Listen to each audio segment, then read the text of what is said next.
Halo teman-teman, selamat datang kembali di Narte Zero. Dalam video kali ini, aku akan menunjukkan kepada teman-teman mengenai jenis-jenis beasiswa yang ada di Jepang. Nah, video kali ini lebih diperuntukkan kepada orang Indonesia.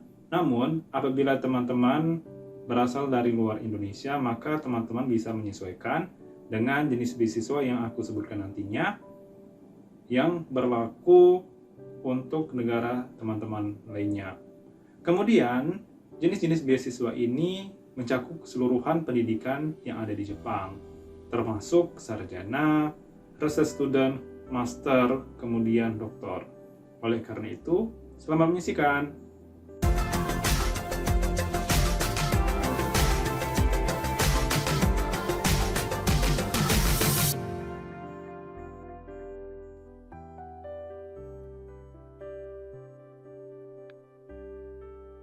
Yang pertama adalah beasiswa pemerintah Jepang. Nah, beasiswa pemerintah Jepang ini biasa dikenal sebagai beasiswa Max dan cukup dikenal oleh masyarakat Indonesia yang memang dikeluarkan oleh Kementerian Pendidikan, Kebudayaan, Olahraga, Ilmu Pengetahuan, dan Teknologi Jepang. Kemudian teman-teman bisa lihat website resminya dan cakupan biayanya. Kemudian cara pendaftaran adalah dengan memasukkan dokumen ke Kedutaan Besar Jepang di Indonesia. Nah, selain itu terdapat juga beasiswa pemerintah Jepang melalui universitas. Kalau untuk via universitas, teman-teman bisa memasukkan dokumennya ke universitas tujuan teman-teman dan informasi khususnya bisa dilihat di website universitas tujuan teman-teman.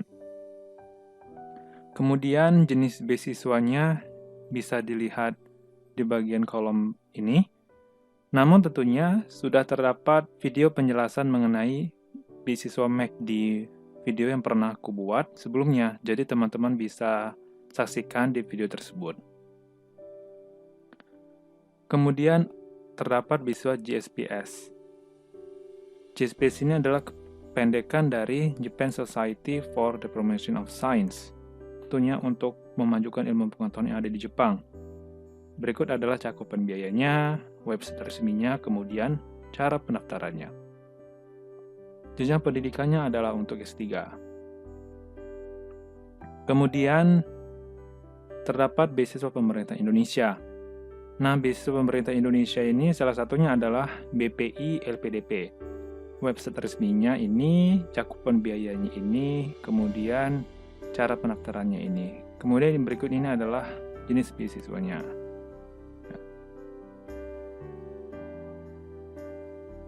Lanjut, terdapat juga beasiswa unggulan dosen Indonesia untuk jenjang pendidikan S3. Website resminya bisa teman-teman lihat di bagian ini. Cara pendaftarannya bisa teman-teman lihat di bagian ini dan cakupan biayanya adalah sebagai berikut. Selanjutnya ada beasiswa foundation perusahaan via dalam negeri. Maksud di sini adalah teman-teman bisa mendaftarkan hanya berada dalam Indonesia. Contohnya adalah beasiswa ADB Jepang atau JSP, jenjang pendidikannya S2. Teman-teman bisa lihat website resminya bagian ini untuk persyaratannya, kemudian cara pendaftarannya bagian ini, dan cakupan biayanya adalah sebagai berikut. Selanjutnya ada program beasiswa Mitsubishi untuk Indonesia. Ini untuk program jenjang S1, website resminya bisa dilihat di bagian ini, cara pendaftarannya di bagian ini, dan cakupan biayanya adalah sebagai berikut. Kemudian terdapat beasiswa foundation perusahaan via luar negeri. Jadi, maksud di sini adalah teman-teman bisa daftar jika teman-teman berada di luar Indonesia. Nah, teman-teman bisa lihat di bagian ini jenis-jenis beasiswanya. Semoga kelihatan. Jadi, jika teman-teman sedang menyaksikan video ini, teman-teman bisa memperbesar skala ukuran video teman-teman agar kelihatan nama fondasinya ataupun nama lembaga perusahaannya, kemudian alamat maupun kontak dari perusahaan yang memberikan beasiswa. Bagian ini adalah inquiry. Jadi inquiry ini adalah memungkinkan atau tidak jika teman-teman mengirimkan pertanyaan dengan beasiswa ini.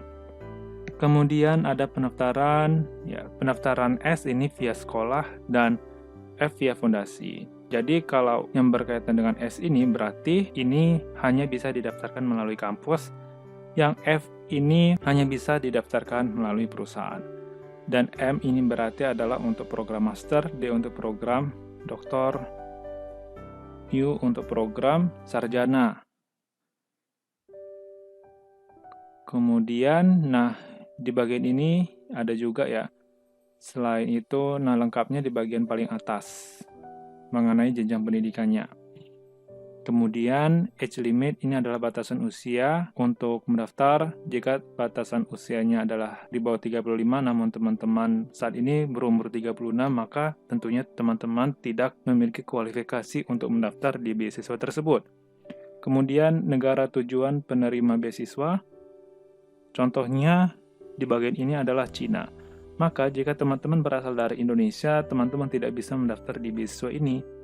Kemudian, Designated School in Japan, sekolah tujuan yang ada di Jepang. Contohnya di bagian di sini ada area Kanto.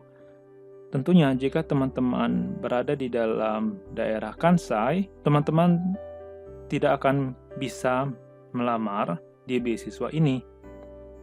Kemudian, bidang studi tujuan. Contohnya social science, artinya ini adalah ilmu sosial. Maka, jika teman-teman ingin mendaftarkan beasiswa untuk program fisika, teman-teman tidak akan bisa mendaftar beasiswa ini. Kemudian, terdapat plural grant dan limit. Plural grant ini adalah batasan untuk jumlah beasiswanya. Di sini per 1000 yen. Oleh karena itu, 120 kali 1000 berarti 120.000 yen untuk bagian ini. Kemudian ini adalah berarti terdapat batas pendanaan, kemudian berarti tidak ada batas pendanaan. Begitu. Jika ada batas pendanaan, tentunya bagian ini 120.000 yen per bulan. 120 per M ini berarti adalah 120.000 yen per bulan. Atau 100 per M ini berarti 100.000 yen per bulan. Kemudian, untuk mahasiswa non-visa, jika teman-teman saat ini merupakan mahasiswa yang memiliki visa, maka teman-teman tidak bisa mendaftar di bagian ini jika terdapat Y. Kemudian, di sini adalah persyaratan tambahan. Kebetulan di kolom ini tidak ada. Lanjut, kontennya ini dikalikan 1000 yen.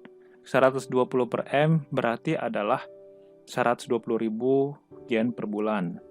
Atau 50 per M berarti 50.000 yen per bulan. Kemudian untuk durasinya, ini adalah durasi atau periode pemberian beasiswa. Contohnya 1Y sampai 2Y ini berarti adalah 1 tahun sampai 2 tahun. Kemudian terdapat periode aplikasi, contohnya Januari sampai awal Maret. Kemudian seleksi di sini contohnya DIW. DIW ini berarti adalah dokumen interview dan written exam, ujian tertulis. Untuk selanjutnya, teman-teman bisa lihat bagian ini, DIW, O berarti others. Kemudian, terdapat jumlah penerima. Kalau 18 berarti jumlah penerimanya adalah 18, kalau beberapa berarti tidak bisa ditentukan. Kemudian, terdapat aplikasi dari tahun sebelumnya. Jadi, di sini jumlah penerima berbanding pendaftar di tahun sebelumnya. Untuk 2/7 berarti jumlah penerimanya 2, sedangkan jumlah pendaftarannya 7, begitu. Kemudian yang ini 20/32. Jumlah penerimanya 20, sedangkan jumlah pendaftarannya ada 32. Kemudian terdapat beasiswa universitas. Beasiswa universitas ini yang aku masukkan di sini adalah University of Tokyo. Untuk University of Tokyo, di sini berada dalam bentuk beasiswa internal kampus.